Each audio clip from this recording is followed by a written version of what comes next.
Think of somebody that you have a conflict with. And this might be somebody at home.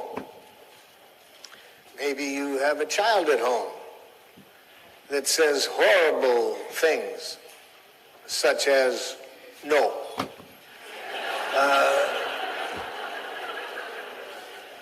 Or maybe you have somebody at work that's not producing as you would like.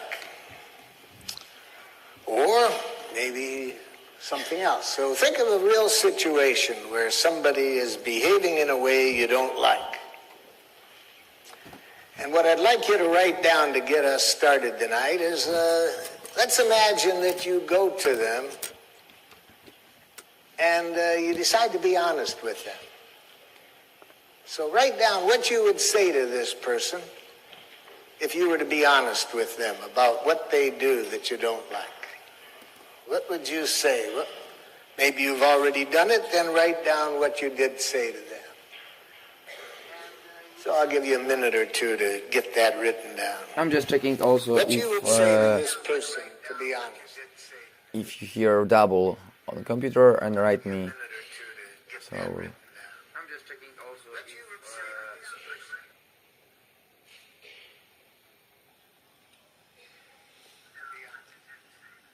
you're double on the computer and write me.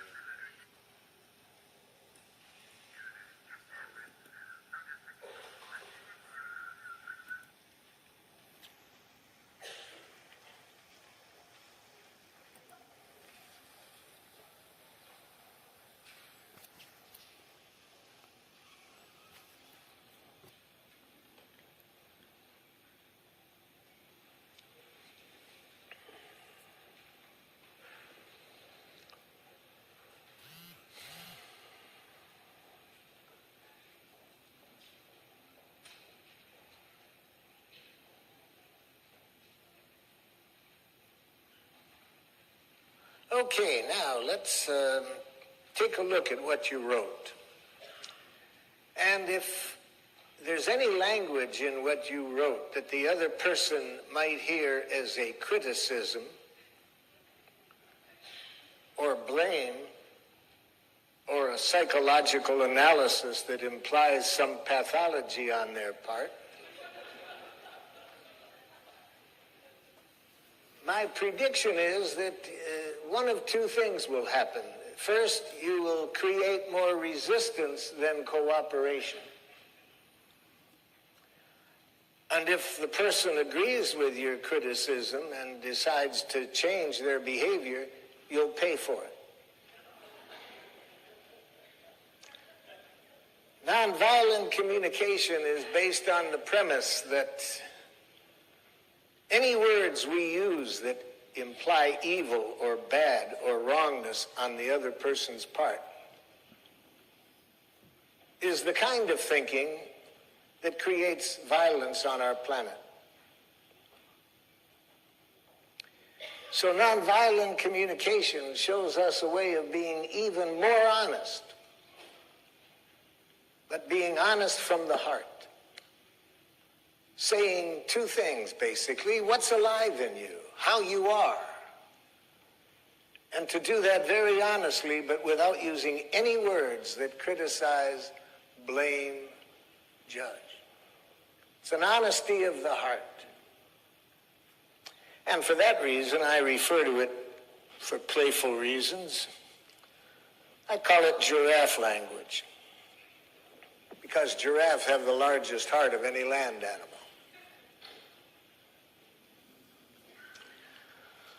Okay, now, in giraffe language, we're very honest. But we're honest from the heart.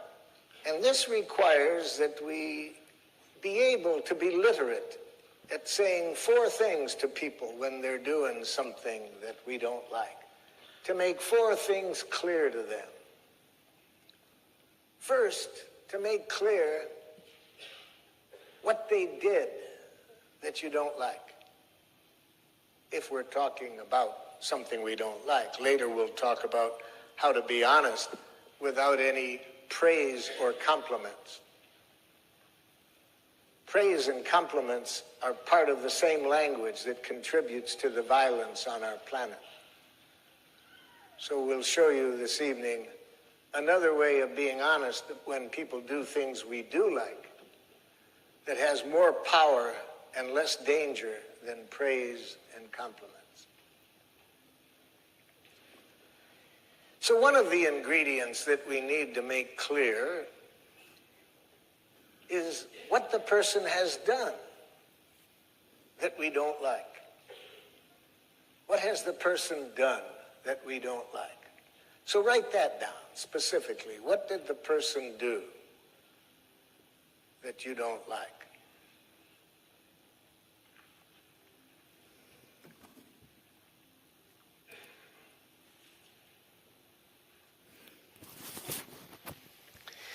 Now, having asked thousands of people over the years that question, what does the other person do? My experience is that less than 20% of the people answer the question that I ask. Instead of writing down what the person does, they mix in a diagnosis. Let me give you an example. I was working with some teachers in a school. They were having a conflict with their administrator, so I was asked by the school superintendent if I would help resolve the conflict between the staff and the administrator. So I met first with the staff, and I asked them that question I just asked you. I said, what's one thing that the administrator does that you don't like? And one of the teachers immediately says, he has a big mouth. Now, do you see the difference between the question I asked and the answer I got? I didn't say, what size mouth does he have?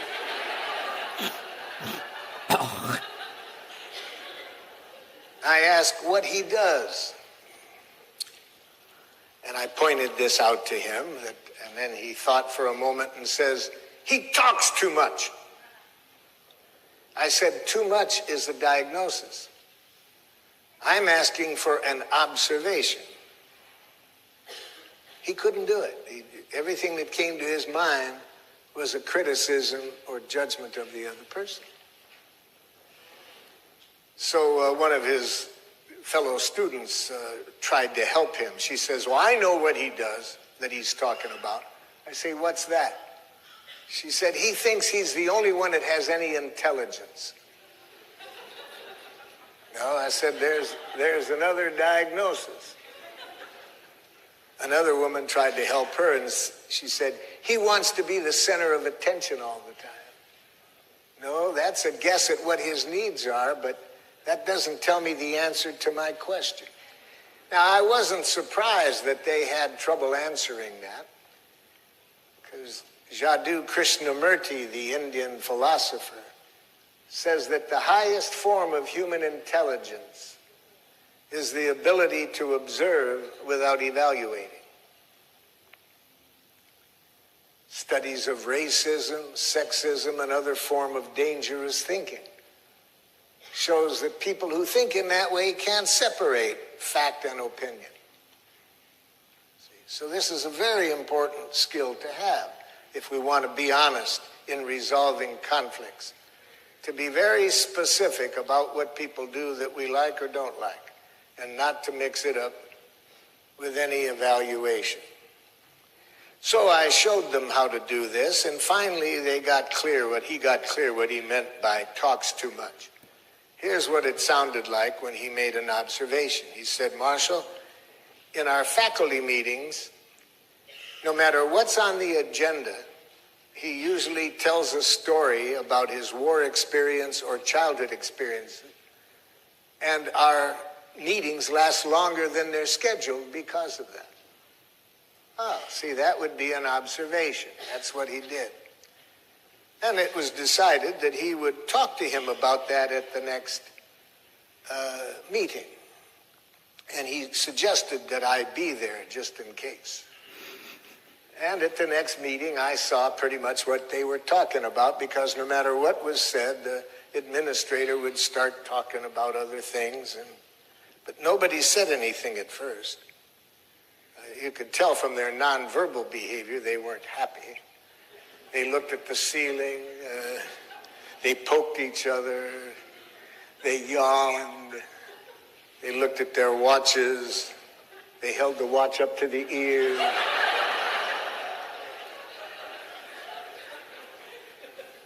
So I said, excuse me, isn't somebody going to say something? And the man who spoke up in our first meeting looked at the administrator and said, Ed, you have a big mouth. So much for my teaching abilities. So take a look at what you wrote down and see if you answered that second question I asked you. Did you write down a clear observation? It's a very important part of nonviolent communication. Now, how do we evaluate that behavior in nonviolent communication? Well, I've already told you, we evaluate it without any language that implies wrongness. No criticism, no blame. The center of this evaluation is our needs. Our needs. See? That's very important because, you see, all human beings have the same needs. So if we evaluate from the heart, from our needs, the other person sees another human being like himself or herself. We don't then divide people up into categories of good and evil, right or wrong. But we make very clear what need of ours wasn't met. I was asked to mediate between two tribes in northern Nigeria, a Christian tribe and a Muslim tribe. About 40% of the population in both tribes had been killed in the war that they had. Every Muslim house had been burned to the ground. So it took a colleague of mine quite a time to get the chiefs on both sides to come into a room and see if we couldn't resolve this without further violence. So I asked, when we were sitting on both sides of the table, I said, I'm very confident that if we can hear each other's needs, we can resolve this without further violence. So whoever would like to start, I'd like you to just say what needs of yours are not being met in this conflict. The chief from the Christian tribe looked across the table and screamed, "You people are murderers!" Now, do you predict that made the other side more compassionate about his needs? See, how tragic that about 80% of the people I work with around the world, they have almost no vocabulary for their needs. But they're very good at telling other people what's wrong with them in a conflict situation. Which is why I think we have the violence on our planet, as I've already said. So that stimulated a member of the other tribe to scream back across the table, "You've been trying to dominate us. We won't tolerate it anymore." So notice I asked for needs, and each side told me about the pathology of the other side. See, how tragic, how tragic. Well, my job then in that situation as a mediator was to use some technology for translating criticism and blame into needs. You see, a premise of nonviolent communication is that all language that criticizes or blames is a tragic expression of an unmet need. A tragic expression of an unmet need. So when this chief screams murderer, he had a need that wasn't getting met. See? But he thinks that you have to tell people what's wrong with them. to get them to change, when just the opposite is what often happens. What you see is what you get. If you see an employee as lazy because they're not getting things done as rapidly as you like, and they hear you using a word like lazy, don't expect them to enjoy doing the work. Or as I put in a little song I once wrote, tell me that you're disappointed if I say no to your advances. But calling me a frigid man won't increase your future chances. What you see is what you get. So here I ask both sides what their needs are, and now they're screaming diagnoses at each other. So my job was to use some technology that I'm going to show you how to use this evening. Giraffe ears.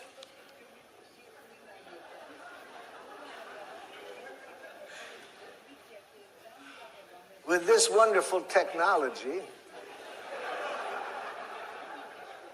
you are conscious of what I just said, that all criticism, all blame is a tragic, suicidal expression of an unmet need.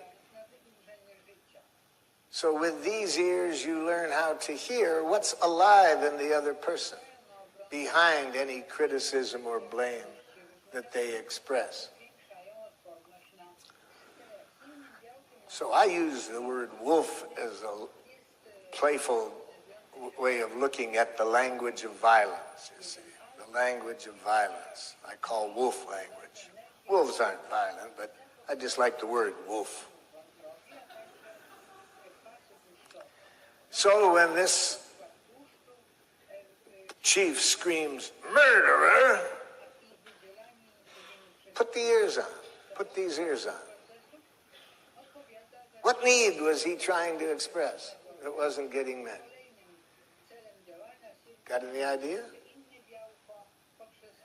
Holler it out. What need do you think he wasn't getting met?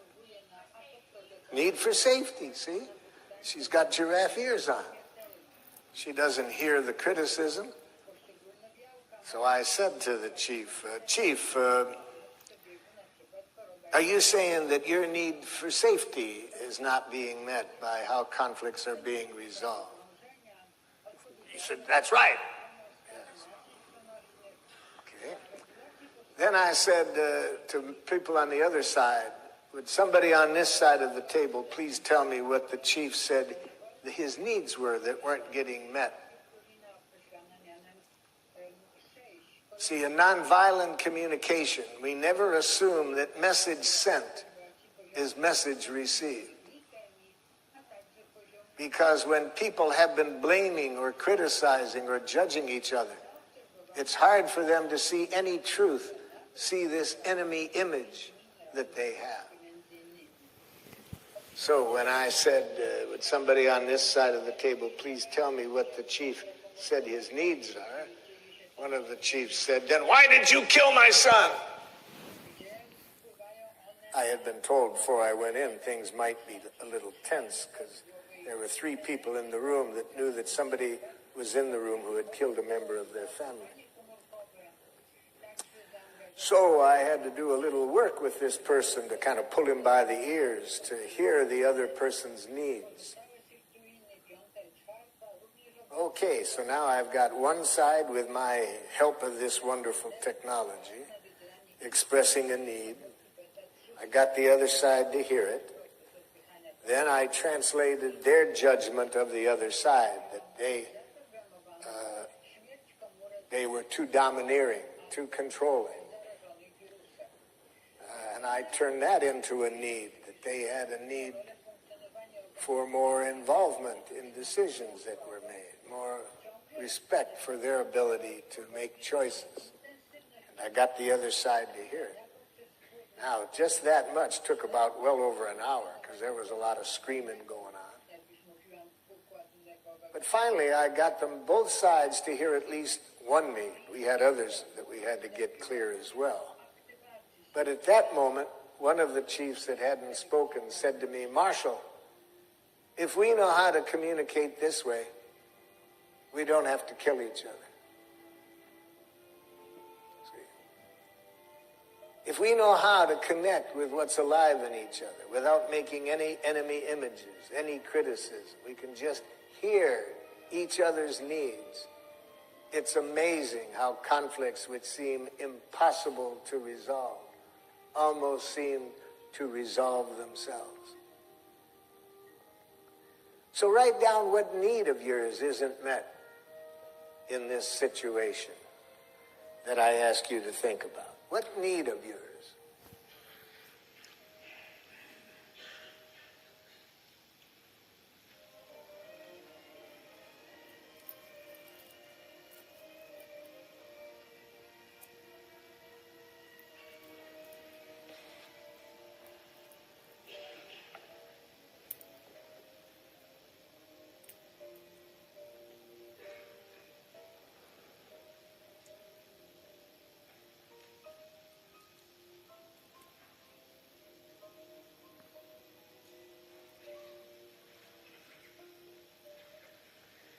Now take a look at what you wrote down, and if what you wrote down expresses what you want the other person to do,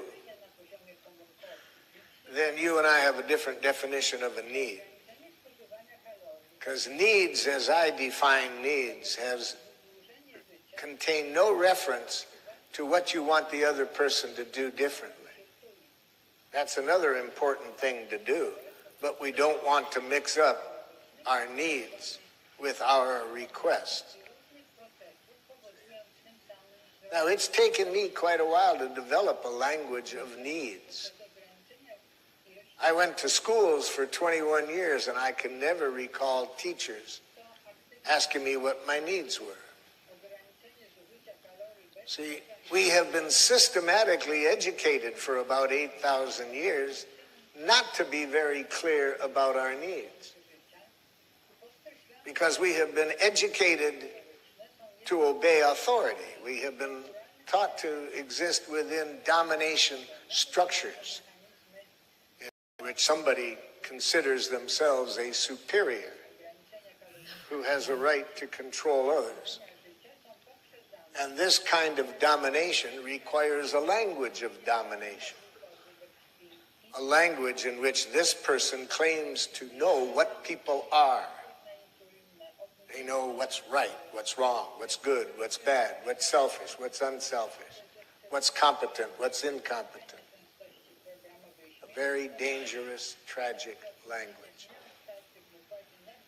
And that language is needed because within such cultures, the justice system is retributive justice, based on punishment and reward.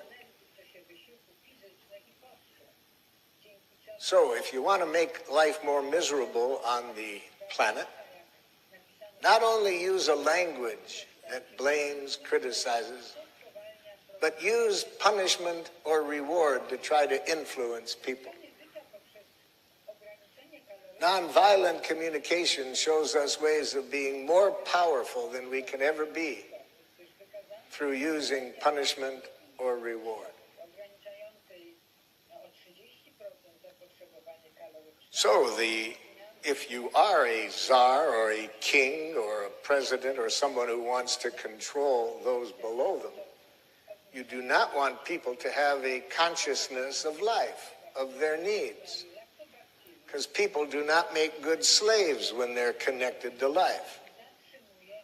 So that's why we have been educated to associate the word needs as being needy, selfish. In the wolf world, women are taught loving women have no needs. They sacrifice their needs for their family. Men have been educated to believe that brave men have no needs.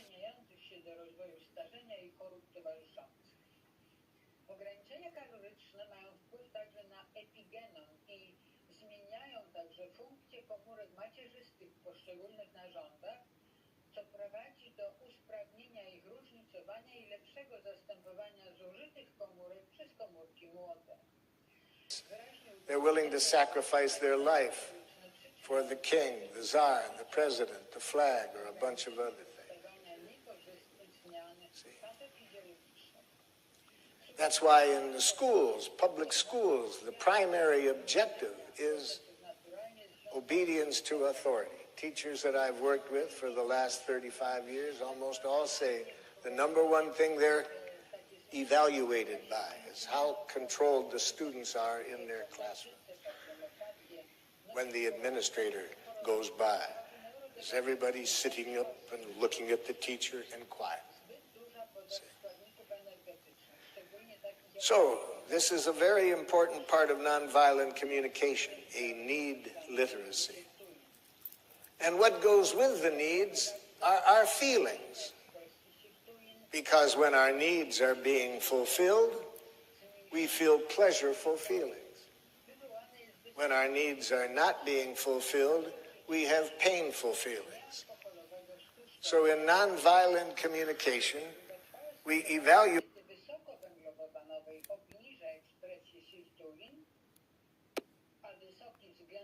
evaluate the person's behavior with reference to those three things. A clear observation, and then we tell the person how we feel about what they have done, and then we tell them what need of ours wasn't met. So, that's a language of life. That's being honest by saying what's alive in us. Notice in those three things, there's no insinuation of wrongness on the part of the other person. We're answering the question how we are without saying what the other person is.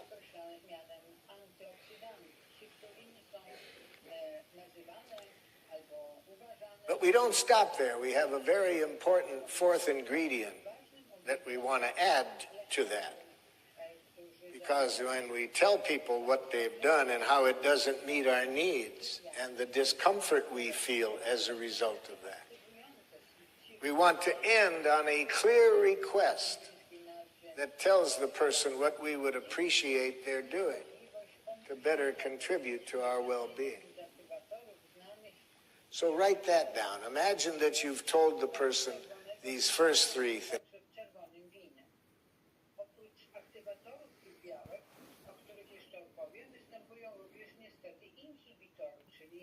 Związki hamujące ich aktywność, między innymi wymieniane z nikotynamid, sirtinol. Istotna jest także zdolność komórki do naprawy DNA, nie tylko integralności fizycznej całego genomu, ale również integralności informacji genetycznej, czyli w sumie prawidłowego funkcjonowania całego organizmu. Ta naprawa DNA zapobiega szkodliwym wpływom czynników uszkadzających, zarówno będących produktem prawidłowego metabolizmu, jak i pochodzących ze środowiska zewnętrznego. Podkreślone jest prawidłowym funkcjonowaniem systemów naprawczych rola tych białek, oznaczanych u człowieka symbolami SIRT1 do 7. Warto zaznaczyć, że ograniczenia kalorii, czyli restrykcje żywieniowe, które stymulują wytwarzanie sirtulin, zazwyczaj jako umiar się alternatywne sposoby podniesienia efektywności działania tych związków, które nadal są, jak wspominałam, intensywnie badane. Niedawno popularna stała się dieta SIRT Food albo SIRT, jaka jest w dużej mierze oparta o produkty wyzwalające sirtuliny. Tych produktów nie jest dużo, ale szczególnie jest 20, do których należą jarmuż, czerwone winogrona, truskawki, czerwona cebula, soja, pietruszka, oliwa tłoczona na zimno, gorzka czekolada, herbata matcha, kasza gryczana, kurkuma, orzechy włoskie, rukola, chili, lubczyk, daktyle, czerwona cykoria, borówki i kawa. Ta dieta składa się z 3 faz, które zawsze składają się z soków i posiłków będących dobrym źródłem produktów, które wyzwalają sirtuliny i za chwilę opowiem o diecie sirfu.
Dieta określona mianem sirfood jest wegańską, bezglutenową dietą opartą na działaniu białek określanych mianem sirtuin, chociaż w wielu dietach sirtuinowych spożywanie jajek, mięsa i innych produktów pochodzenia zwierzęcego jest dozwolone, ale źródłem polifenoli niezbędnym do aktywacji tych białek są jedynie rośliny, dlatego tego typu dieta bogata jest w związki polifenolowe.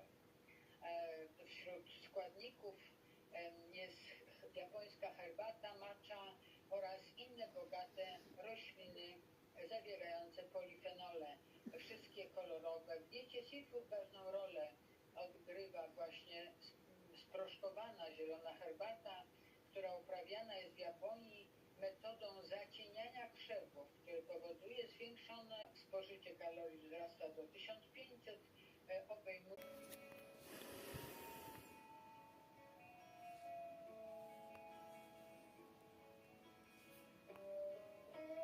things. You've told them what they've done and how you feel and what need of yours was.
Wasn't met. Now add to that a clear request, what you would like the person to do.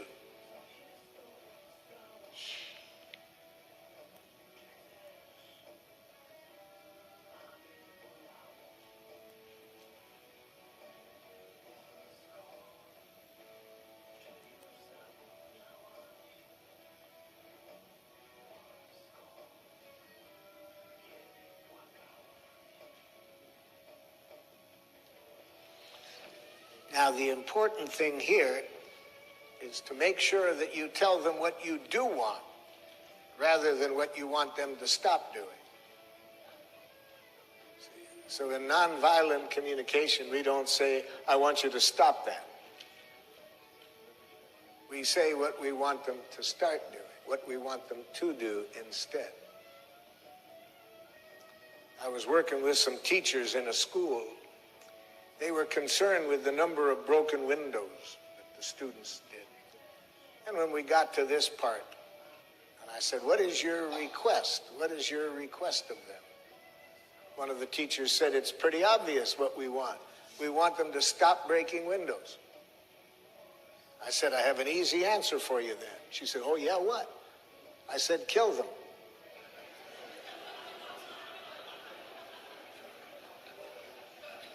Recent research shows that dead students break no windows.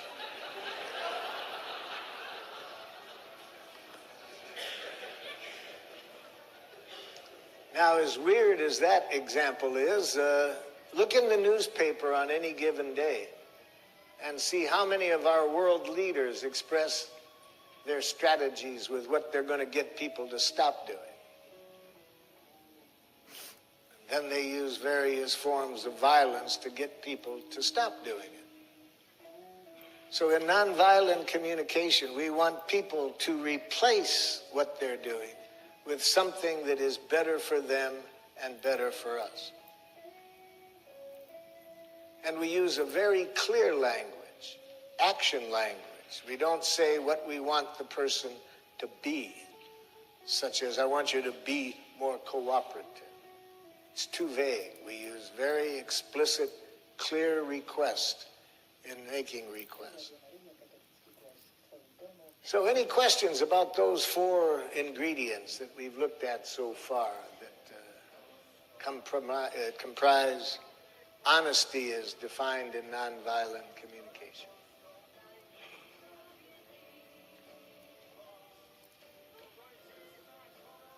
Everybody's got that mastered already, okay?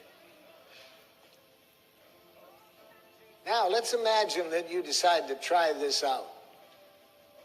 You go up to this person the next time you see them, and as best you can after this very quick introduction, you decide to try it out. So you say those four things to the person. You try to make clear to them what they've done without making any diagnosis.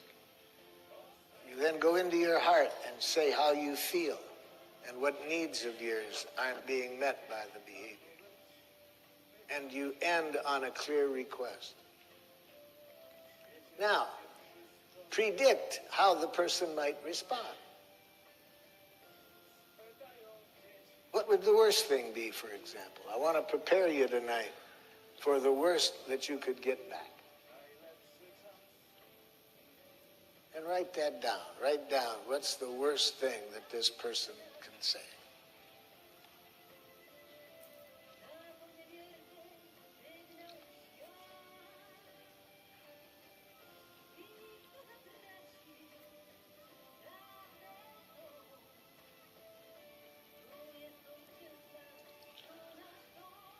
I didn't even have to say something in a refugee camp that I was at in the Middle East. I was working with about 80 people in this refugee camp, and when my interpreter introduced me and said that I was from the United States, I got a free diagnosis. One of the things I like about wolf-speaking people, they're very generous with their diagnoses. If you're around a wolf-speaking person, you never have to go to a psychiatrist to find out what's wrong with you. You'll always know. So all this person had to do was to hear my interpreter introduce me as from the United States. And one of the people jumped up and said, "Murderer!"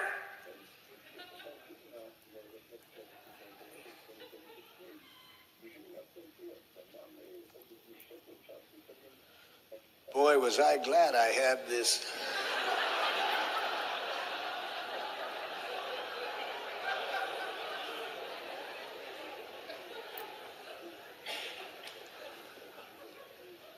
Because if I had had these ears, oh boy, I probably wouldn't be here tonight. These ears, you see, if somebody says something like that to you, you got a couple of choices. You can put them on facing inward, and then you take what the other person says as a criticism, and you believe it, and you feel like poor protoplasm, poorly put together.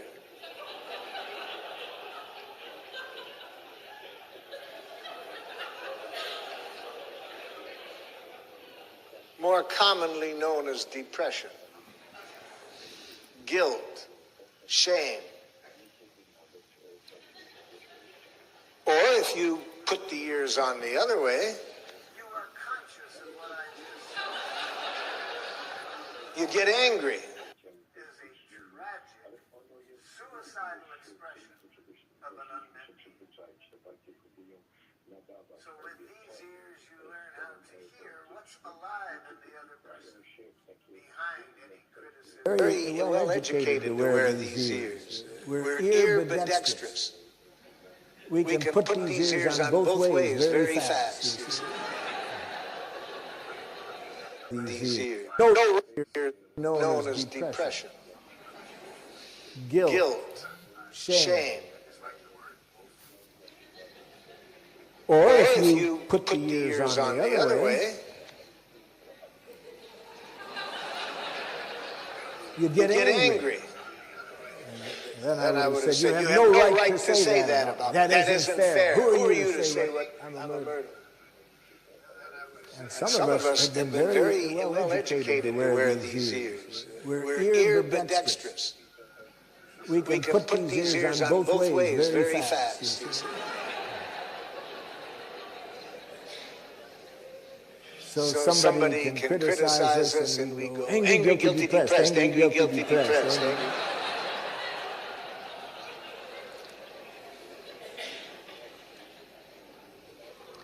These ears are distributed to the population by the makers of antidepressant medicine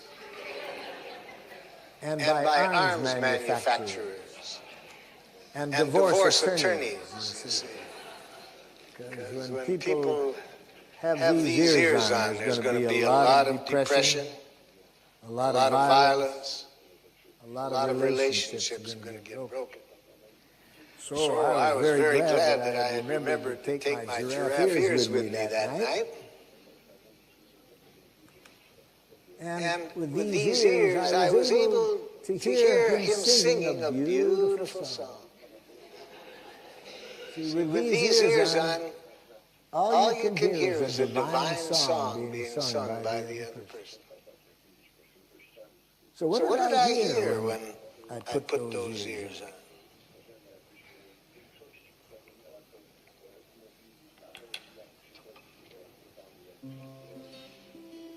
This is what the children at home are saying to you when they say, no. This is what the other person is saying to you. This is what they're singing when they say, the problem with you is, you had giraffe ears on. Here's what you hear going on inside that person. They're singing this song. See me beautiful, look for the best in me. That's what I really am, and all I want to be. It may take some time, it may be hard to find, but see me beautiful. See me beautiful each and every day. Could you take a chance? Could you find a way to see me shining through in everything I do. And see me beautiful.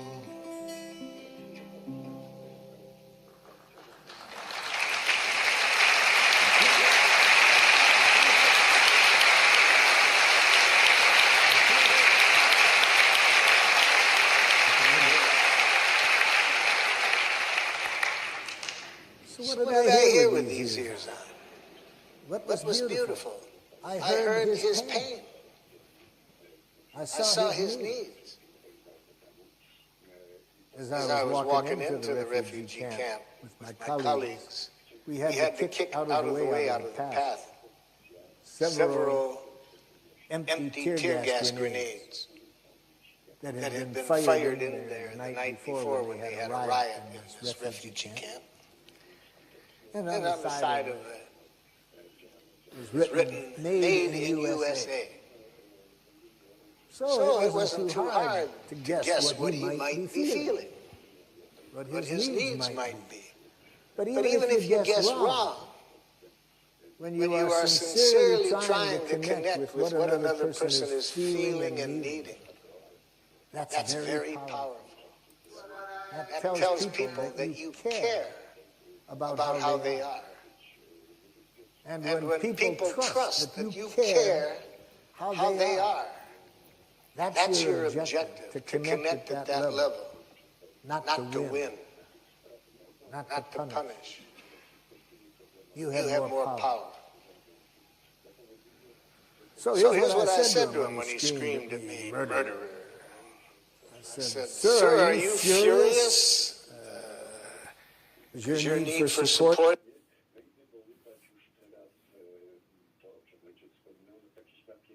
For For support isn't being met by my country? He He was a little shocked to get somebody responding that way. Because When people communicate that way, they usually expect the other person to either put the giraffe ears inward and get very apologetic, or or to put them on this way and get into an argument.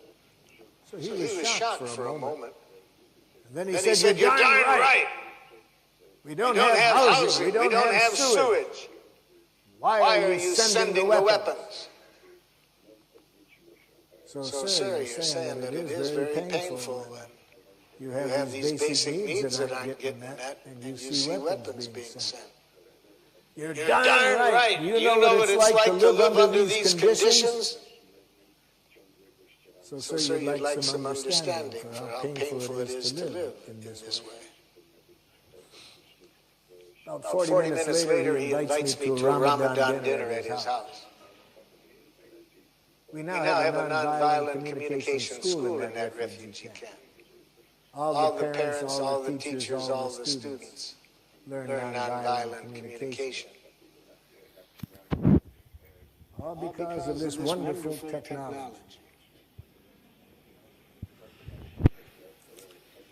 Now, for those of you who are a little shy and don't know that you want to be seen walking around town wearing...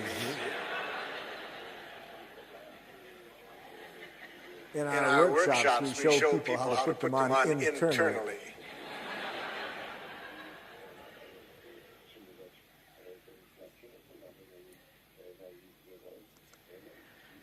So So now you see what nonviolent communication looks like. When When we speak from the heart. We're very honest, but honest without blame, and and without without demand. demands, you see. We make Make clear requests, but but never demands. demands. Now, Now, what's the difference between a request and a demand? See, See, they can sound the same. A request and a demand. Because Some some jackals, jackals, they they make demands, but they express them in a very polite way. So they will say to their child, I would like very much that you go in and clean up your room.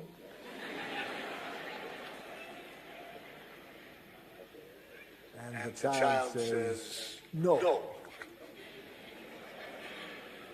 And then they turn pretty rude. Did you hear what I said? So if people expect that when we make a request, that if we don't do as they request, they're going to be blamed or criticized, they hear a demand. So it's important when we make requests in nonviolent communication that it is a request.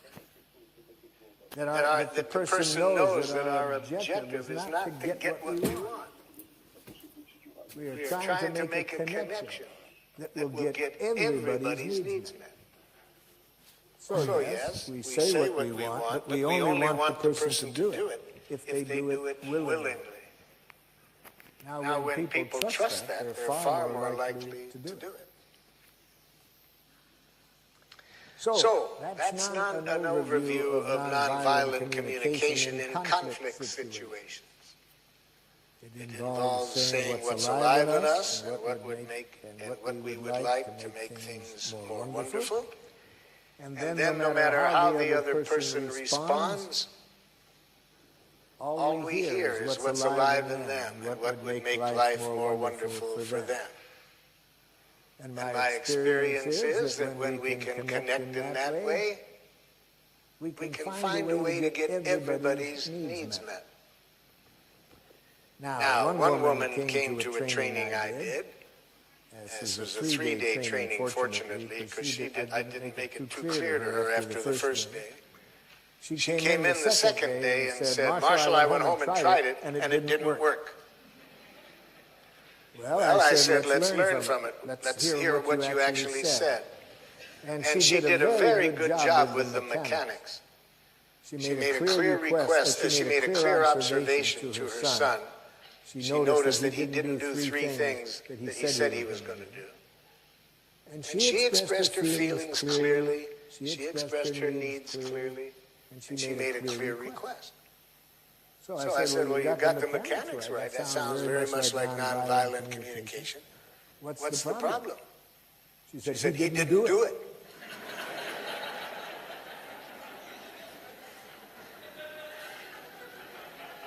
I said, then what did you do? I told him he couldn't go through life being lazy and irresponsible. I said, I'm glad we've got 2 more days of this workshop because I can see that I have made the mechanics clear to you, but I haven't made clear what the purpose is. It sounds like you thought the purpose is to get what you want. Well, yeah. That's not the purpose of nonviolent communication, to get what you want. It's to create a connection that allows everybody's needs to get met. That's quite different. Where everybody does whatever they do willingly. That's the purpose, not just to get what you want. If your objective is to just get people to do what you want, don't learn nonviolent communication. Go to a dog obedience school and see how they train the dogs.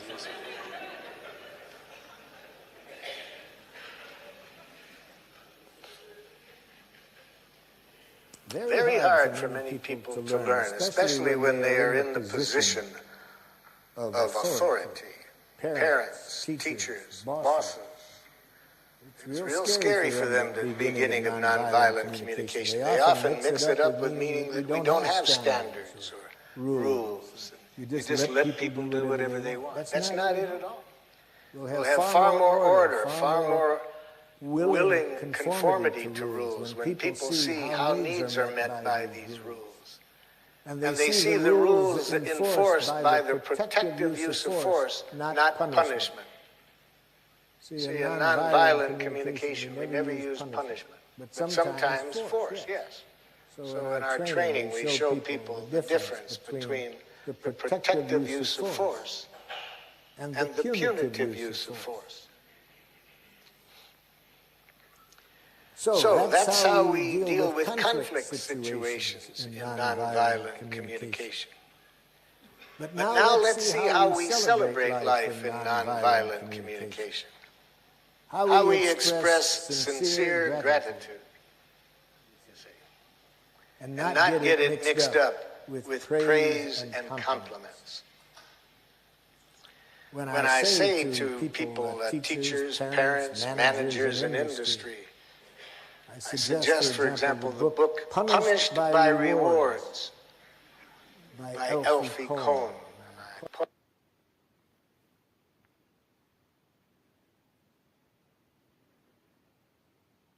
Alright, now, yeah, I have some problem on my phone, so I need to clean something or remove, or I don't have nothing to remove. Ah, gosh.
Pani Jolu, dlaczego pani nie powiedziała nic? Jest dla mnie niezbędne, że pani Jolo, pani powie. No ale dlaczego pani nie rozmawia?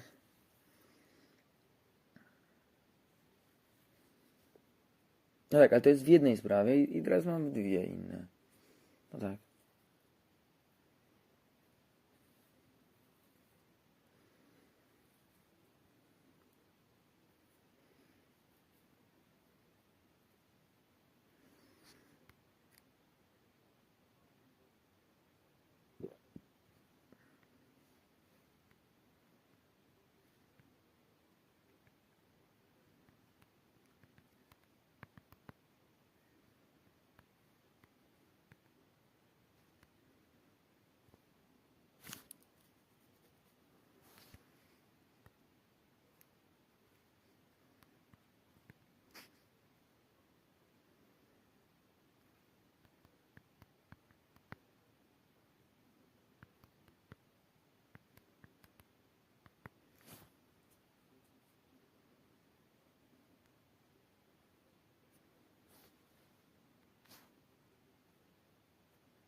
Point out the violence of rewards. And this really upsets people. They can't imagine going through life how you get anything done without rewards. They tell me they've been through training programs that tell them if you praise and compliment children, students, employees daily, research shows they produce more. I suggest that they look closely at the research, and I think they will see that it only works for a short time until people see the manipulation of the gratitude, of the praise and the compliment. So in nonviolent communication, we do something far more powerful than compliment or praise, far more honest. We express sincere gratitude that involves the same three characteristics that we looked at in telling people what we don't like. We make clear observations, and then tell people how we feel and what our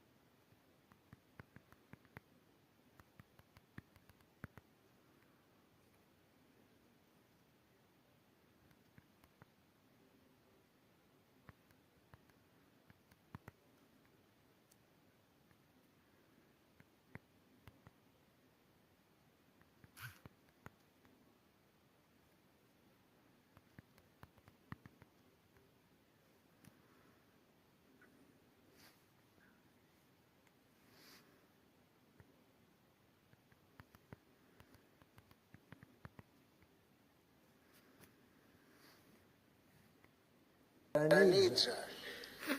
Those same three ingredients are how we express gratitude in nonviolent communication. Only now we're talking about something the person did that enriched our life. And the motive is not to motivate them. It's not to reward them. The motive is just to celebrate how our needs were fulfilled by what they did. I didn't make this very clear to a group of teachers I was working with in Switzerland. And after the workshop, one of the teachers came running up to me and said, "You're brilliant!"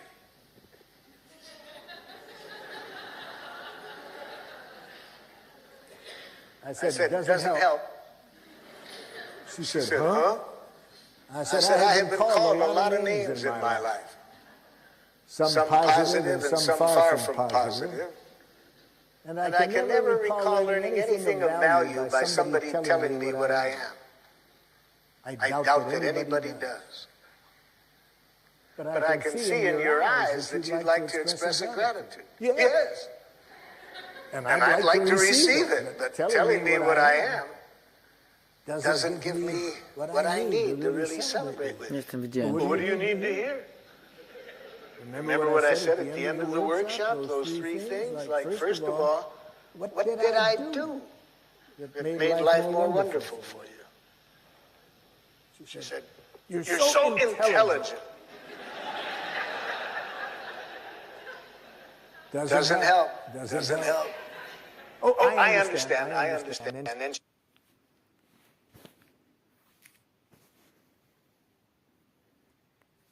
she opened up her notebook and she pointed to two things she had written there. She said, you said these two things. Yeah, I did. I did say those two things. I said, already, you see, that's more helpful to me than her telling me I'm brilliant. Just that I know that somehow those two things, my saying them, had enriched her life in some way. Now I said it would really help me celebrate that if I knew how you feel as a result of what I said. She said, I feel hopeful and relieved. Oh. And now if you can tell me what need of yours got met that leaves you feeling hopeful and relieved, then I can really take in that gratitude and celebrate it. She said, Marshall, I've got an 18-year-old son, and whenever we have a difference, it just gets worse and worse. And I have been desperately needing some concrete direction for how to connect with him.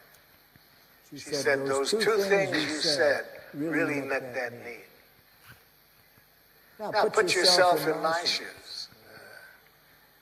You see, do you want to hear a compliment? Or do you want to see clearly how your behavior enriched the person's life?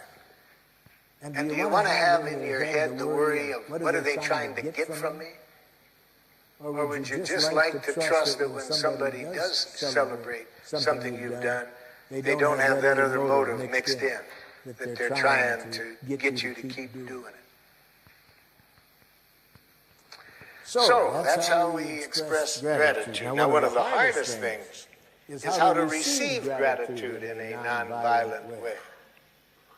See, let me show you how wolf-speaking people receive gratitude.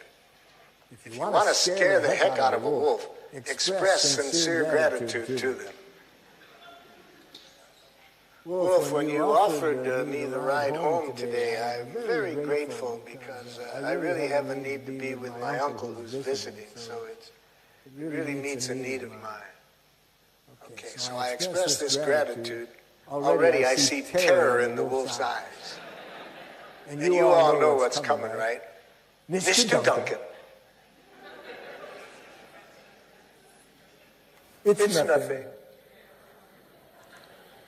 It terrorizes wolves to receive gratitude.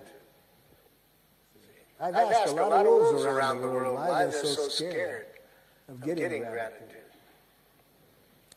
And some of them say, what's wrong with being humble?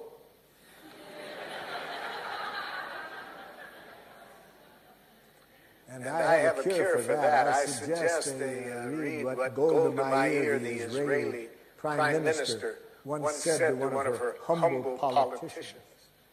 She said, don't be so humble, you're not that great.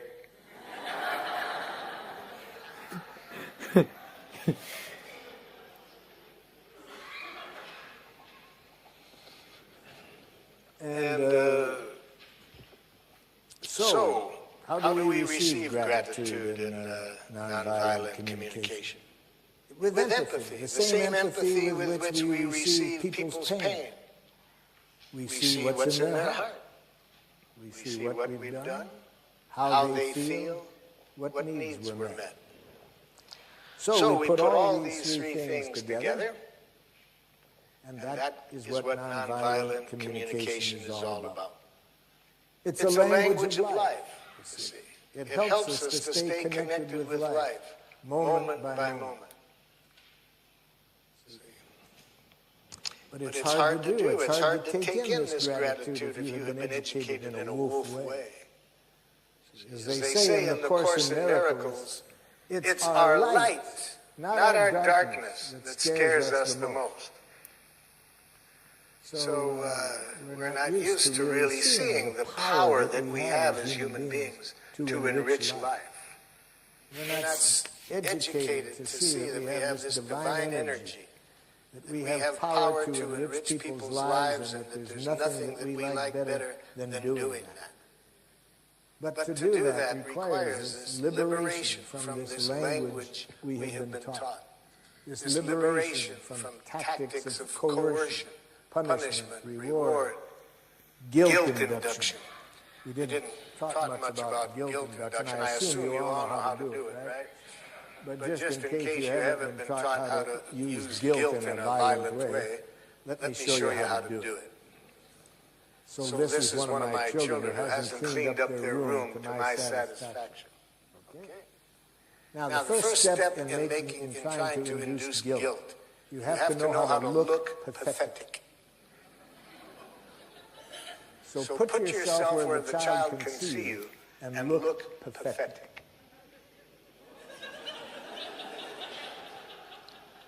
What's the matter, Dad? Nothing. Come on, Dad, what's the matter? It hurts me when you don't clean up your room. Now you'll have 18 years of daily fights about the room. When you use feelings that way. See, in nonviolent communication, we never blame others for our feelings. We say what they've done, but we connect our feelings to our needs. We don't blame other people for them. So we don't use blame induction. We don't use guilt, shame, none of that.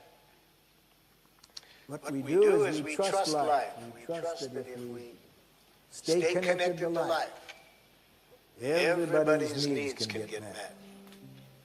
So in a sense, it helps to think of nonviolent communication as a dance of life, where we connect with the life in the other connects with the life in us. Mit dem Leben tanzen, wie die Blätter mit der Sonne, die Pflanzen mit dem Regen, die Vogel mit dem Korn. Mit dem Leben tanzen, wieder und wieder, auf vielerlei Weisen, haben uns zu geben, haben uns zu leben. Wieder und wieder. Lasst uns feiern, die Freude am Leben, in jedem Atemzug, in jedem Augenblick. Lasst uns feiern, mit dem Leben tanzen, die Blätter mit der Sonne, die Pflanzen mit dem Regen, die Vogel mit dem Korn. Mit dem Leben tanzen.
excited. I'm excited. My high German is getting better. I did that once in Schweizerdeutsch in Zurich, and a woman asked me afterwards, what language was that?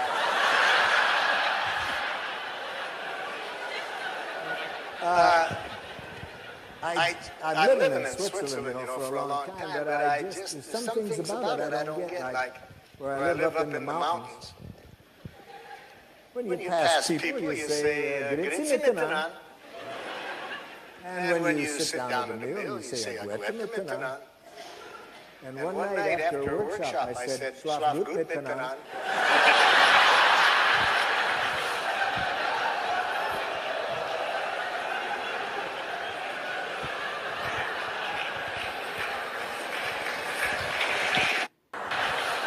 Down at the meal, you say, "Grüezi miteinander." And one night after a workshop, I said, "Schlaf gut miteinander."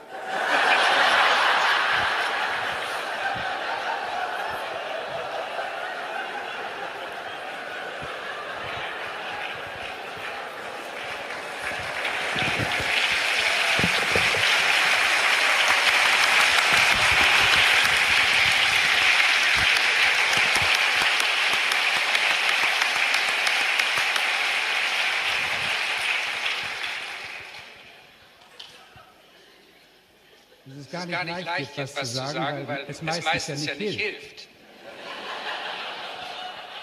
It's not so easy to say something because mostly it doesn't help. I learned that.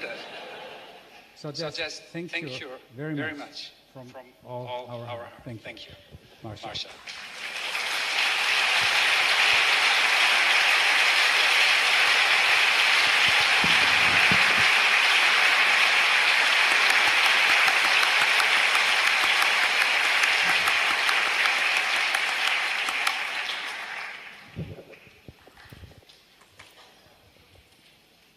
Vielen Dank für heute und einen schönen Abend, eine gute, ertragreiche Nacht. Noch eine.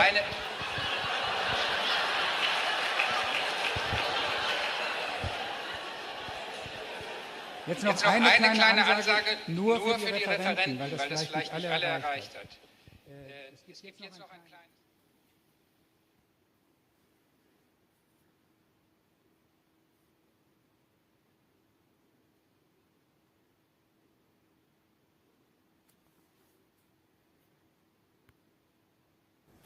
Good evening.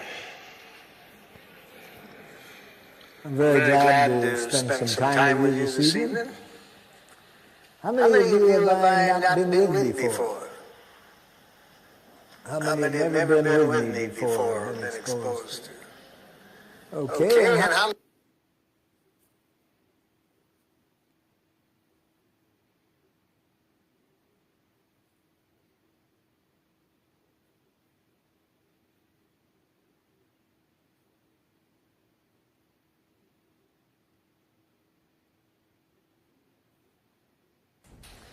But first let me begin by clarifying the purpose of nonviolent communication. Its purpose is to help you to do what you already know how to do. Now, why do we need to learn something today that you already know how to do? Because sometimes we forget to do this. We forget because we've been educated to forget. Now, what is it that I'm talking about that we already know how to do? The purpose of this process is to help us to connect in a way that makes natural giving possible. Natural giving possible. What do I mean by natural giving? Let me do you a song to make it clear what I mean by natural giving.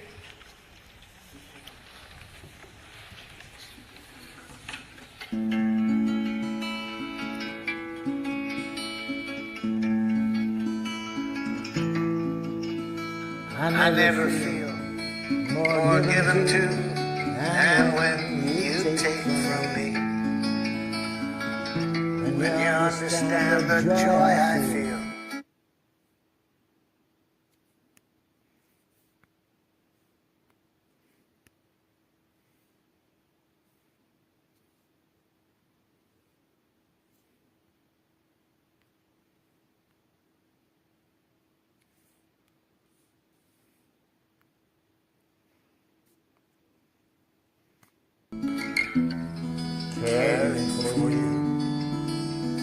And you know my giving is done.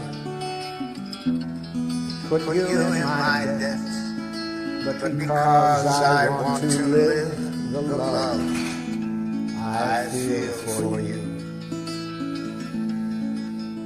to receive with grace may be the greatest giving.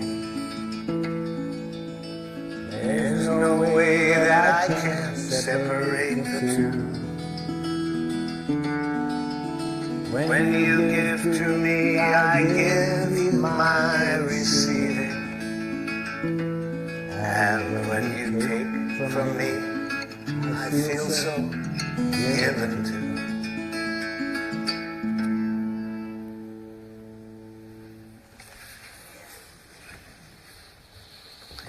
You all know that giving. You know how to do it. And that's what I'm interested in. I remember to stay with that quality of giving, moment by moment, in any connection. But we also all know that it's easy to lose it.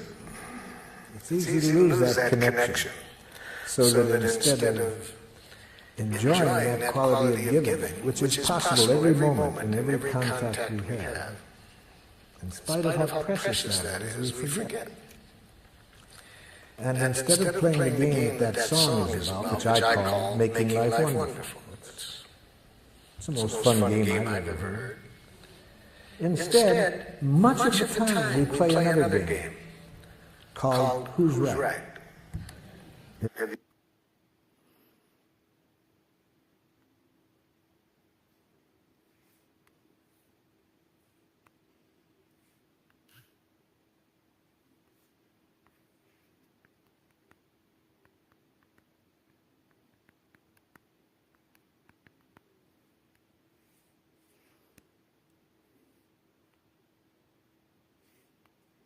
Have you ever played that game?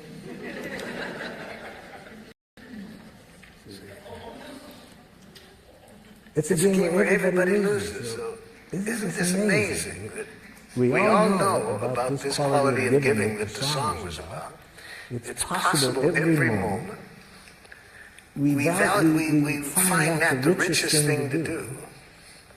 And much of our life we end up playing Who's Right. Now, the game of Who's Right involves two of the most devious things human beings have ever come upon. One, punishment. See, because if you're wrong in the game of Who's Right, then you deserve to suffer. Can you imagine a more diabolical concept to educate people? So, if you haven't already abstained from punishment, I'm sure by the end of the day that will no longer be a part of your consciousness. No more punishment. You won't do it in your families. We'll get rid of it with criminals. It just makes things more violent. We'll find other ways to deal with other nations besides punishment. No more punishment. No more reward. It's the same game. Part of the game of Who's Right. You're right, then you get rewarded. If you're wrong, you get punished. No more. No more. It's created enough violence on the planet. No more guilt induction. No more shame. No more concepts of duty and obligation. Just what the song is about. Natural giving. So how did we get off target?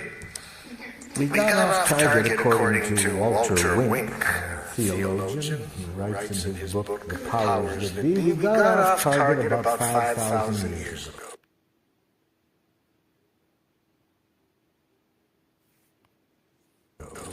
We got off target because we started to get some wild thinking.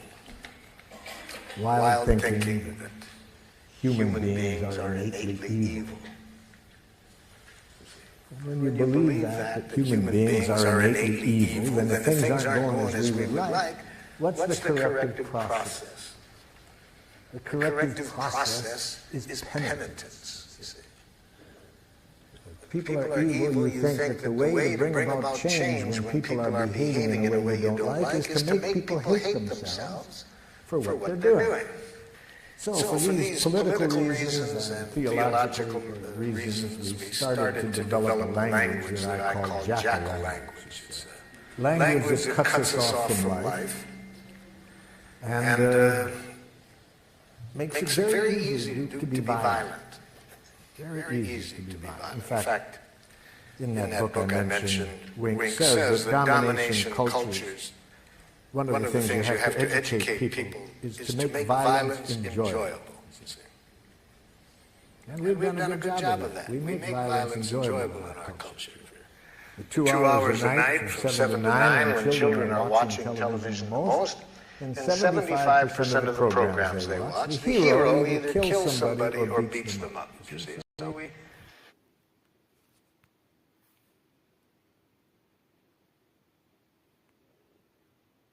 And when does this happen at the climax of the program? We've been educated for quite a while to make violence enjoyable. So even though I think what that song was about is what is really closer to our nature, this natural giving. We've been educated to make violence enjoyable. And educated in a way we can even be violent to our children. So what is jackal language like? Jackal language, as I mentioned, is a language of moralistic judgments. You think in terms of who's right, who's wrong, who's good, who's bad. And when you mention change, yes, we want change at times. So how do you get change in the jackal system? Watch a parent try to bring about change in the child. This is a parent teaching a young child to say one of the most important words in jackal. Say you're sorry. I'm sorry. You're not really sorry. I can see it. You're not really sorry. I'm sorry.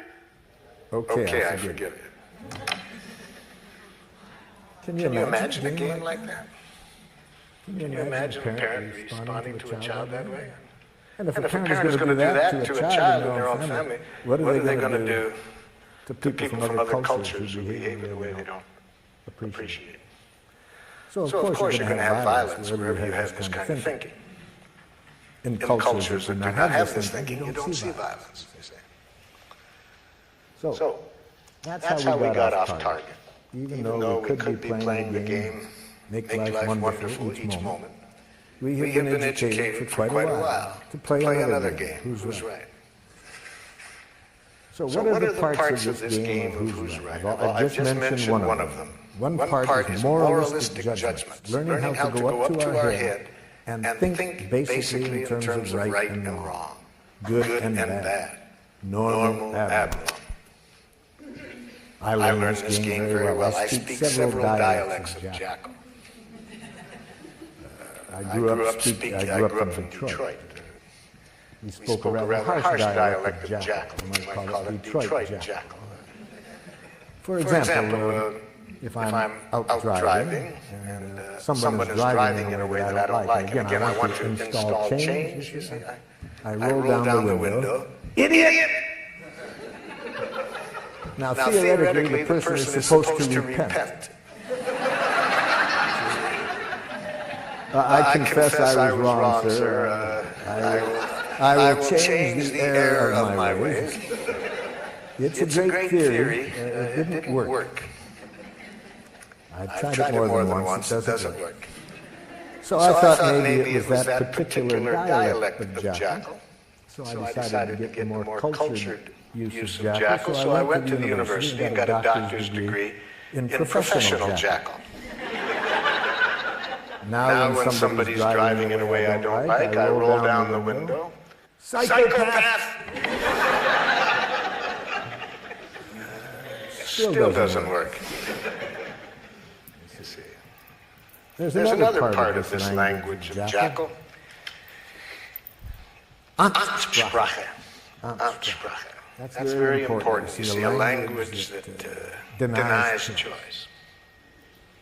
Denies responsibility for our actions. I use the word Ansprache for this part.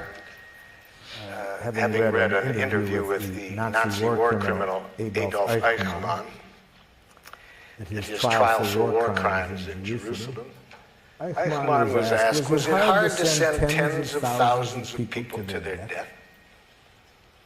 And Eichmann answered candidly, he said, to tell you the truth, it was easy. Our language made it easy. That answer shocked his interviewer. And his interviewer said, what language? Eichmann said, in fact, my fellow Nazi officers and I, we had our own name for our language. We called it Amtssprache. Amt in German means office, and Sprache, language. I'd call that bureaucratic language. He was asked for some examples. Eichmann said, it's a language in which you deny responsibility for your actions. So if somebody asks you why you did it, you say, I had to. Then you don't feel so bad if you have to do it. You say, you're not responsible. Why did you have to, Jack? Superior's orders. Company policy. They made me do it. I couldn't do elsewise. Very dangerous language, Amtssprache. Very dangerous. We have giraffe schools. I use the word giraffe, you see, as a symbol for nonviolence. We'll see today that the language we're going to study is the language of the heart. And so I use giraffe language for that because giraffes have the largest heart of any land animal.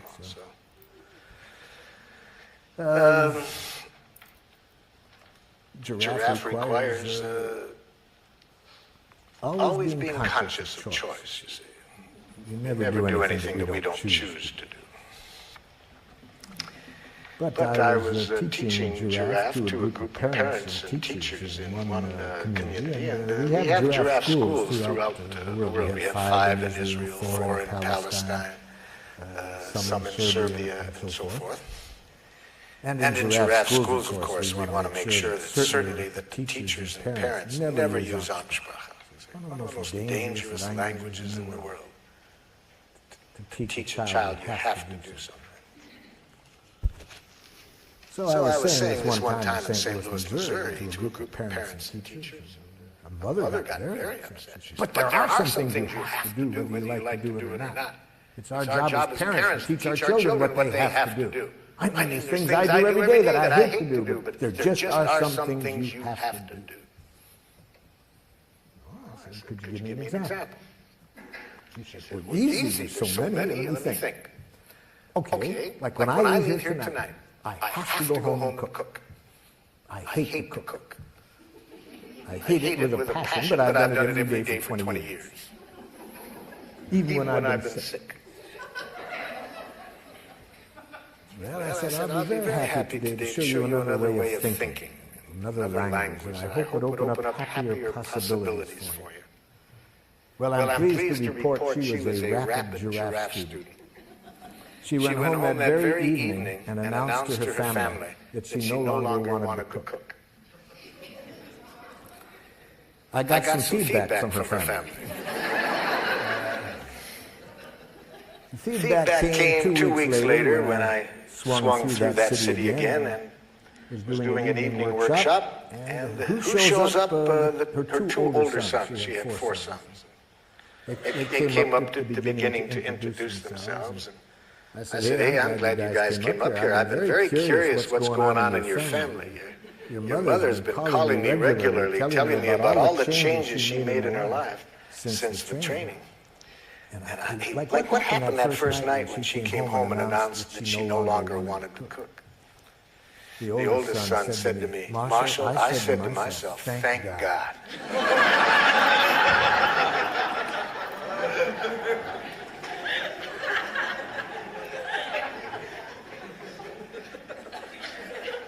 I said, help me understand that one. He said, I said to myself, now maybe she won't complain at every meal, you see. You see, natural giving, when I started the day off with that song. Anything we do in life that isn't coming out of that energy, we pay for it and everybody else pays for it.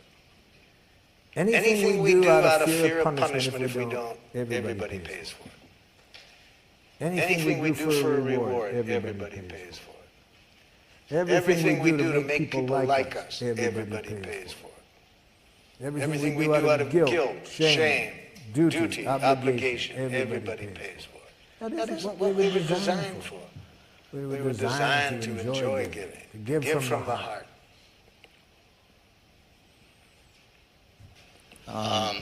Marshall? Yes. I'm over here.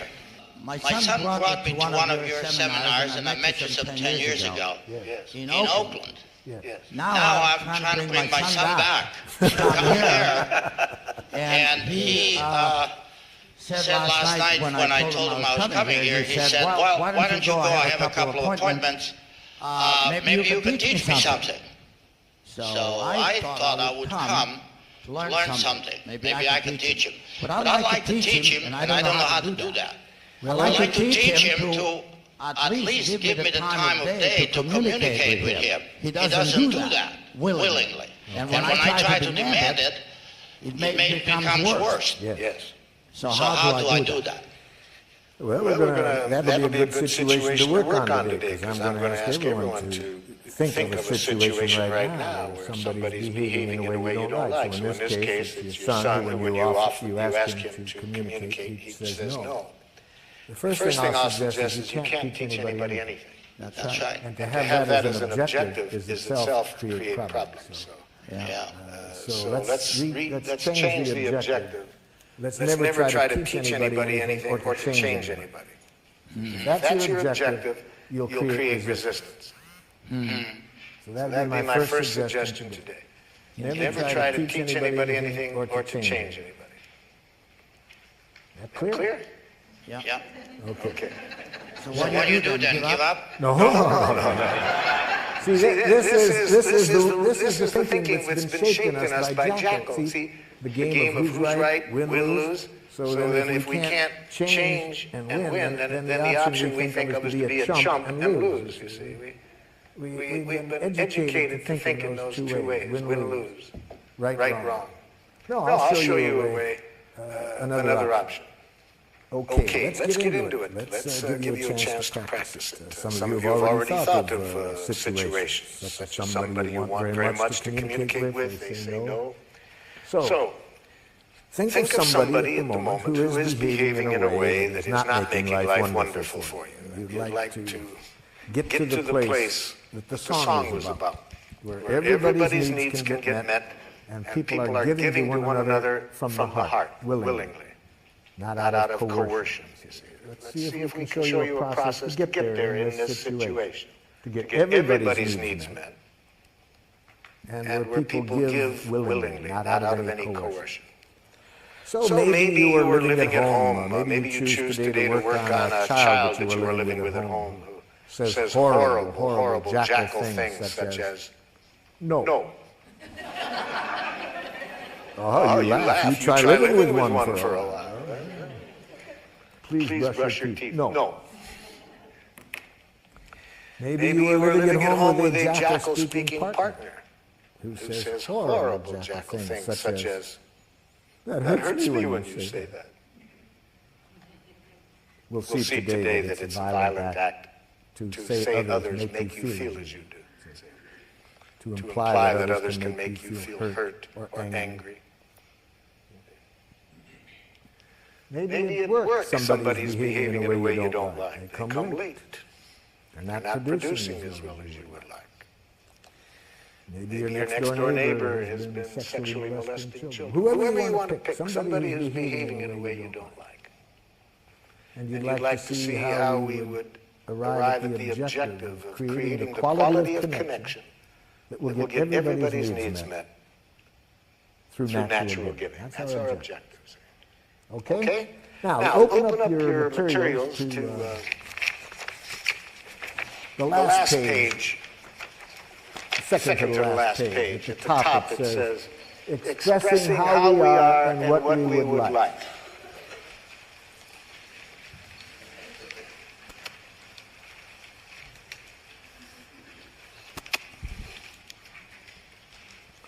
And it says under A, think of someone who does something that makes life less than wonderful for you.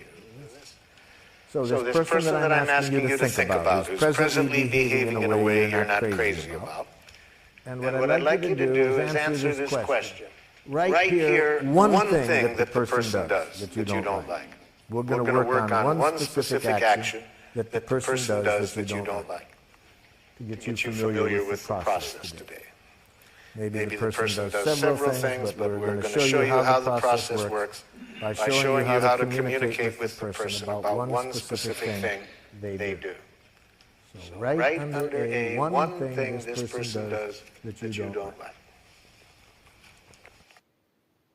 Now, when I was here in San Francisco working with the school system back in the 70s, the superintendent of the schools asked me to go into an elementary school. He said the parents are complaining about the quality of relationship between these teachers and the administrators. He said the tension in the school is so great that the parents want to take their children out of the school. So he asked if I would go in and see if I could open up better communication between the staff and the administrator. The plan was I would meet first with the teachers and then get the teachers and the administrator together. So in my meeting with the teachers, I started with a question that I just asked you. I said to the teachers, can you tell me one thing that the administrator does that makes it hard for you to work with him? I was asking for an observation, a concrete behavior. What is one thing he does? The first teacher to respond said this. He has a big mouth. Now, can you see the difference between the question I asked and the answer I got? I did not ask, what size mouth does the principal have? So this teacher was giving me an evaluation, an analysis that implies wrongness. You see, we've been so trained to think that way. That sometimes we can't separate fact and opinion. All we see is our enemy image. Whether it's an individual or a nation, we've been trained to think in enemy images, wrongness. And it obscures reality. We don't see the behavior, we just see our enemy image. In his book, Out of Weakness, Andrew Schmuckler says that when cultures are taught to think this way, not to just see the person, but an image, a judgment they've made. Bombs are never far away. So I pointed this out to the gentleman that this was not an answer to my question. I wanted to know one thing the principal did. This man was stuck. He just couldn't get it. The woman sitting next to him tried to help. She says, well, I know what he's referring to. I said, okay, help him out. What's one thing that the principal does? He talks too much. No, too much is a judgment. I asked for an observation, not a judgment. See, this is how jackal-speaking people think. They really have been brought up to think there is such a thing as a just right amount of everything. And too much and too little. And that they know what it is. So they think that way. Doesn't make resolving conflicts too easy with them. People have an idea that there's a right and a too much and a too little, and they know what it is. And especially when they mix it up with an observation. I was just asking, what does the person do? And again, for the second time, this person couldn't see the behavior separate from the judgment. A third person tried to help. Well, I know what they're talking about. Okay, what? He thinks he's the only one that has anything worth saying. No, telling me what you think he thinks is an evaluation you're making of what you think is going on.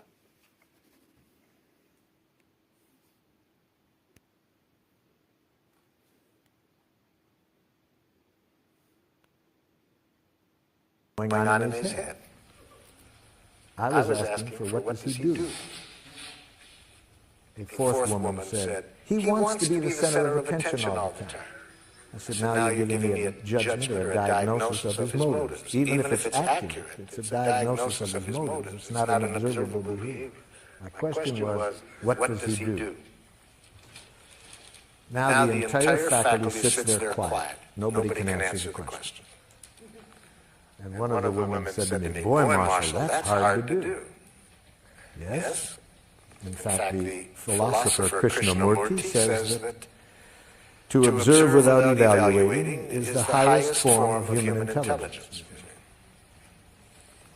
So those of us who have been taught to think in these enemy images, immediately to think right, wrong, good, bad, normal, abnormal, appropriate, inappropriate, to this, to that, we can't see reality. All we see is our enemy images. Well, with great help, with great effort on my part, I finally got them to get rid of the images and answer this simple question: what does he do? There was several things, but the one that they wanted particularly to start working with him on was this: that during their once-a-week faculty meetings, regardless of what was on the agenda, he would relate it to a war experience or a childhood experience. And the average meeting lasted 20 minutes longer than it was scheduled. Okay, that answered my question of what he did. He talked about war experiences, childhood experiences, rather than sticking to the agenda. I said, have you called that to his attention? They said, well, we can see now that when we try to talk to him about it, these other judgments get mixed in, and he gets defensive. So they thought it would be a good idea to talk to him about it, but they asked if I would be at the meeting just in case. So I attended their next step. So let's see if whether what you wrote down answered the question I asked. Is it an observable behavior, or did you mix in any evaluation? Looking at their watches on for a while, and I said, excuse me, but isn't somebody going to say something? Now there's a silence, and the man who spoke up in our first meeting, I could just see him getting his courage up. He looks at the principal and says, Ed, you have a big mouth. And my two friends here will help us to make this evaluation. Whether what you wrote down answered the question I asked. Is it an observable behavior, or did you mix in any evaluation? And my two friends here will help us to make this evaluation. This animal has been taught somewhat like a police dog to sniff out narcotics. If there's any jackal mixed in, he will howl. If you answered the question, this animal will dance. So, sir, what did you write down? My dad blames my wife for my choices. He does what? My dad blames my wife for my choices. Yes, blames is a judgment.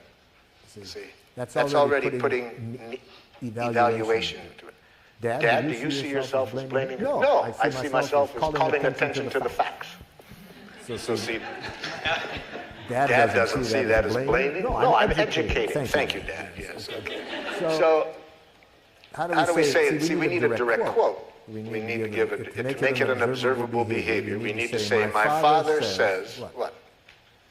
All of his problems. You are responsible for all of his problems. He says this to the wife. You are responsible for all of his problems. That's it. Yes. Okay, that's a direct quote. That's what he says. That's giraffe language. You made a direct quote. Okay? See, as soon as you have the word blame in your consciousness, it's going to change the whole energy with which you approach the person. Because you're basically making a judgment of them as blaming, which everybody knows is wrong. Yes. I have the mic. Oh. Lately, my son is not doing his history homework. Okay.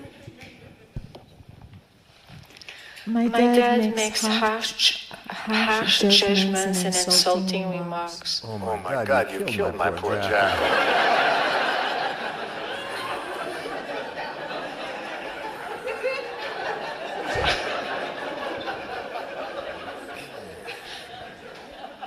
He could have handled the harsh, that was one judgment, but insulting, harsh and insulting, see, those are two judgments.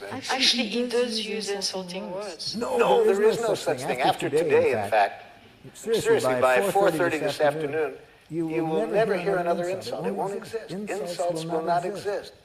I'm going to show you to use some technology today that takes insults and criticism out of the airwaves. So that no matter what your father says, you can never hear another harsh statement or another insult. Because we're going to show you today how to use this technology.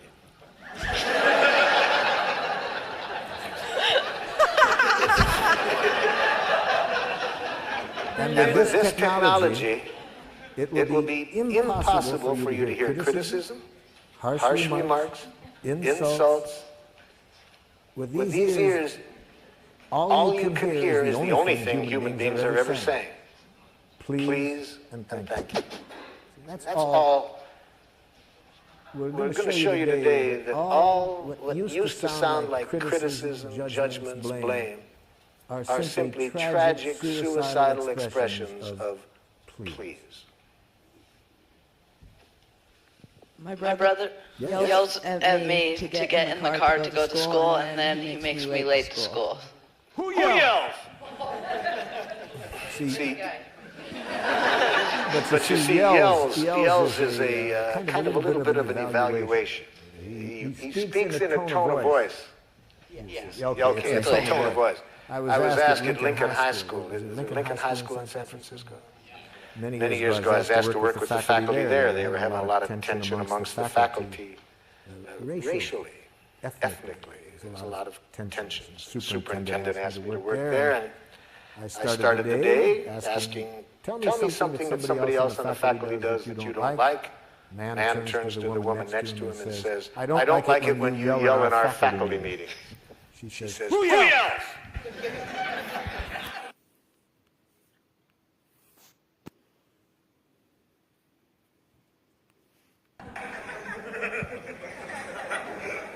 She was from a different culture than this man.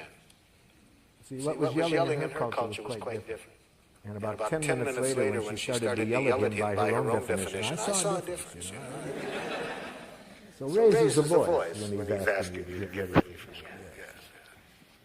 Or just kind of gets angry at me. Gets angry, that's maybe accurate, but it's a diagnosis. We don't know whether he's angry. He might be scared that you're going to miss school. It might sound to you like angry. Maybe it is, maybe it isn't. But raises the voice, has smoke coming out of his ears. That you can see. That's observable. Yes. Fifth grader Jesse refuses to do his seat work. Refuses is a diagnosis. Maybe an accurate diagnosis, but it doesn't tell me what he does. It says, no, I don't want to do it. Says, no, I don't want to do it. That's the behavior.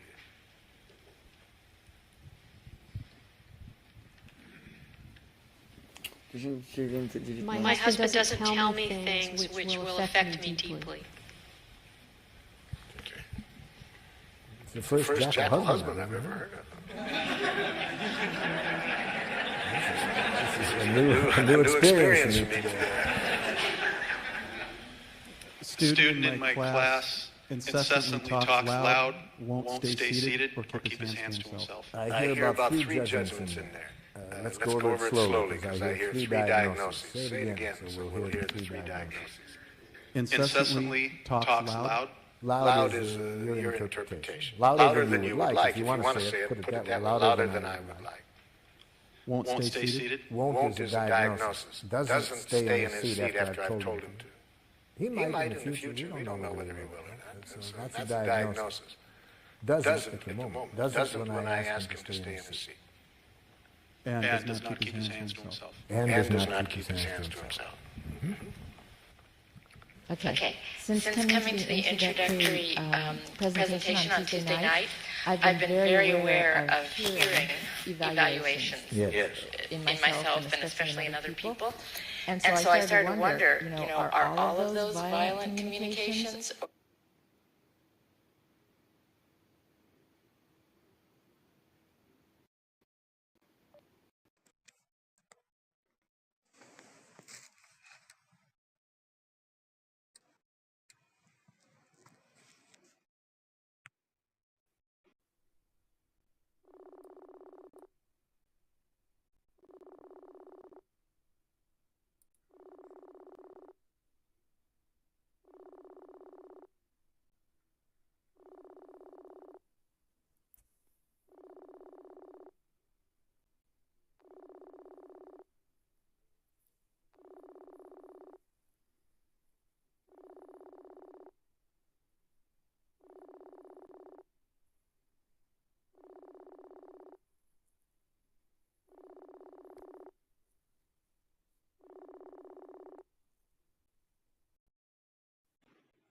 a way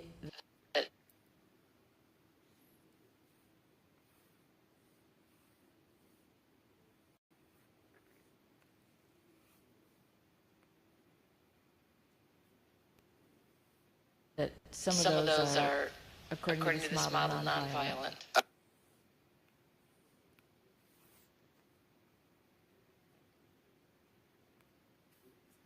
I would say that any evaluation of others that implies wrongness is a tragic expression of an unmet need.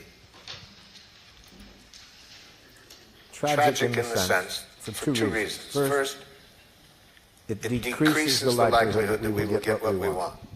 Even if we don't say it out loud, even if we think it, if we are even thinking that what somebody else does is wrong, it decreases the likelihood that we will get what we want. And second, it increases the likelihood of violence. So what could be more tragic than that? Than expressing ourselves in a way that gets in the way of our getting what we want and increases violence. So anything that we want to say that implies wrongness on the part of the other person, I'm suggesting is a tragic, suicidal expression of an unmet need. Say the need. Learn a need consciousness, which is what we're going to get to now, you see. That's how we evaluate in nonviolent communication. We evaluate from the heart. We make judgments, but we make need-serving judgments. We judge whether what people are doing is meeting needs or not. We don't moralistically judge the person for what they did. We judge whether it's serving life or not, because needs are our direct connection with life. There's a life that's going, needs are the life-seeking expression within us. So we evaluate with reference to that. And that requires two kinds of literacy, feelings and needs. So let's be sure that we are all speaking the same language when I use the term feelings and needs. So under B, it says, imagine that you are talking directly to the person. And express how you feel when the person acts in the way described above. And use this form. Again, we're talking to the other person. We're telling them now what they did, and we say, when you do this, I feel how. How do you feel when the person does what you wrote down under A? Write that down.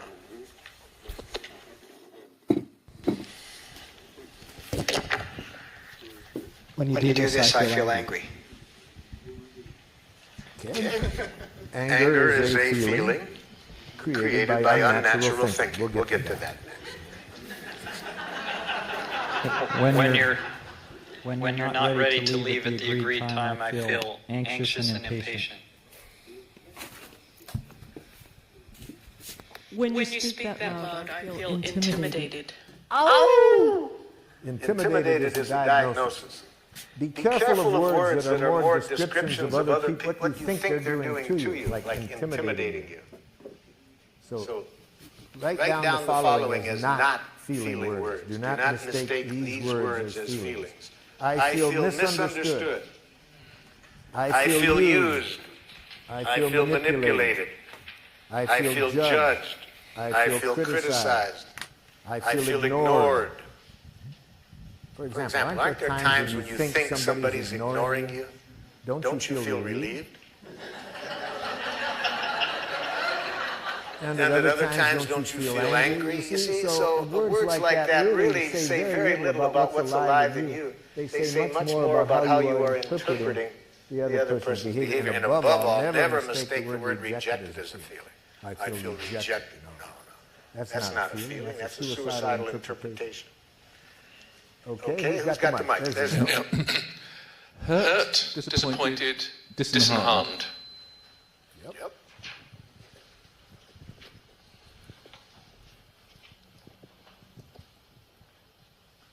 Feel angry and betrayed. Angry, yes. Oh, for betrayed. Betrayed is one of those words like intimidated, ignored, misinterpreted, used, manipulated. It's more a diagnosis of the other person than a feeling. What about contracted? Contracted? If you mean tense and like that, okay, what's that? When you call me up and speaking loudly tell me you are going to cut off funding, I feel angry and scared.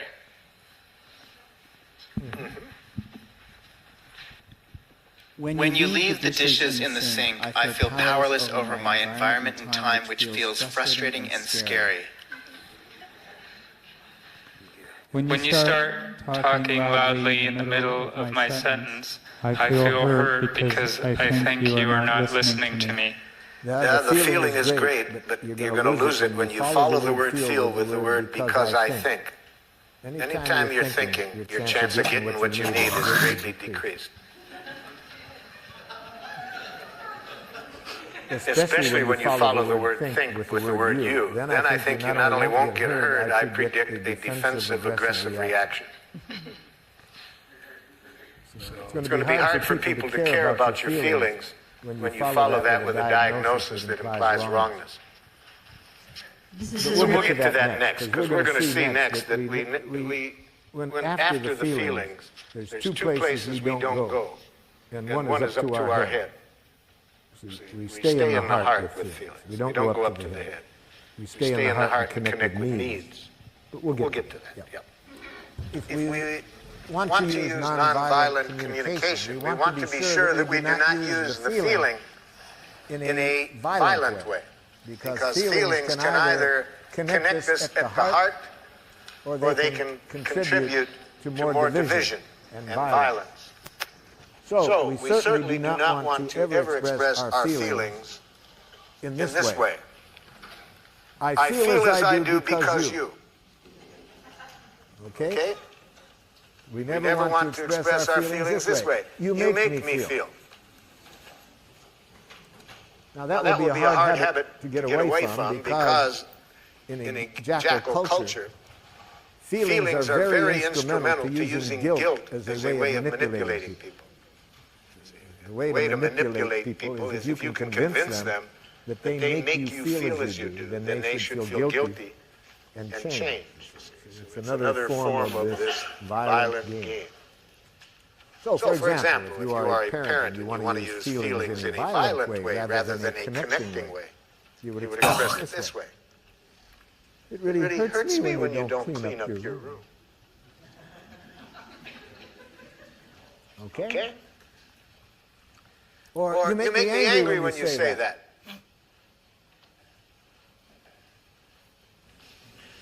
I was talking during the break about one of my happiest days as a parent was when my oldest son went to a jackal school for the first time.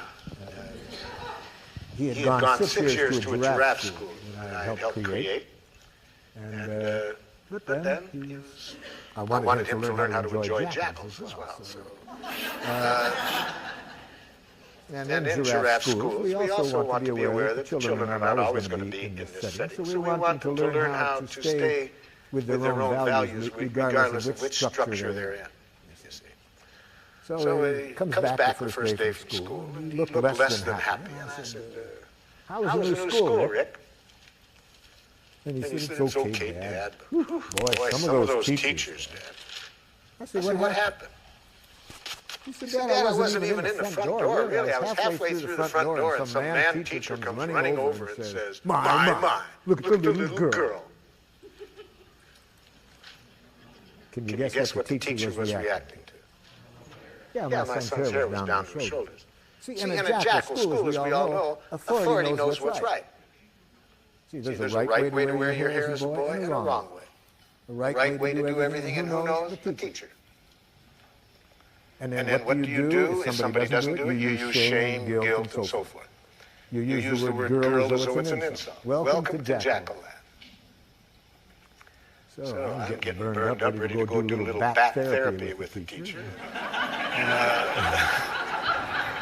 Forgetting all about my teachings.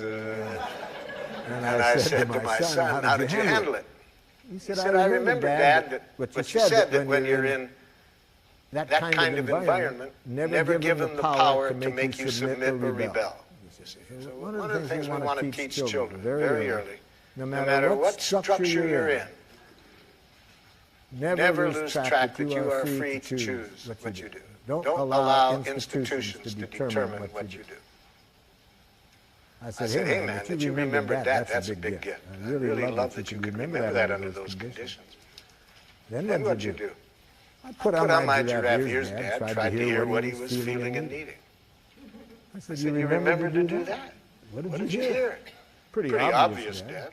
Looked irritated, wanted me to cut my hair. Hey, wow, man, I'm really glad you could remember that. How did that leave you feeling? I said, Dad, I felt sad for the man. He was bald and seemed to have a problem about hair.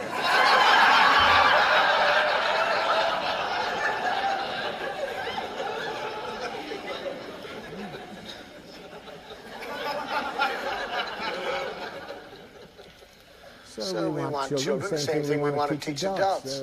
Institutions can't make you do anything. Other people can't make you do anything. No human being has ever done anything they didn't choose to do. A Palestinian in the village of Hebron disagreed with me one time. He said, I don't agree with you, Marshal, that we only choose to do. Where was my choice 2 days ago? A soldier puts a gun at my head and says, take off your clothes or I'll shoot you. Where was my choice? It seems pretty obvious to me. You had a choice of whether to take off your clothes or not. He laughed. He said, okay, I got your point. I chose not to take off my clothes. That soldier knew I didn't have a gun. He was doing this to dishonor me. I chose to risk my life to protect my honor. Okay, so I'm not saying we always like the choices we have, but nobody can make us do anything we don't choose to do. So I said, apparently the soldier also chose not to shoot you. Or else he was a very poor shot. My children taught me this about nobody does anything they don't choose to do. From the time they were 2 years old, they educated me that I couldn't make them do anything. All I could do is make them wish they had. And then they taught me another lesson, that any time I would do that, they would make me wish I hadn't made them wish they had. They taught me that violence creates violence, you see.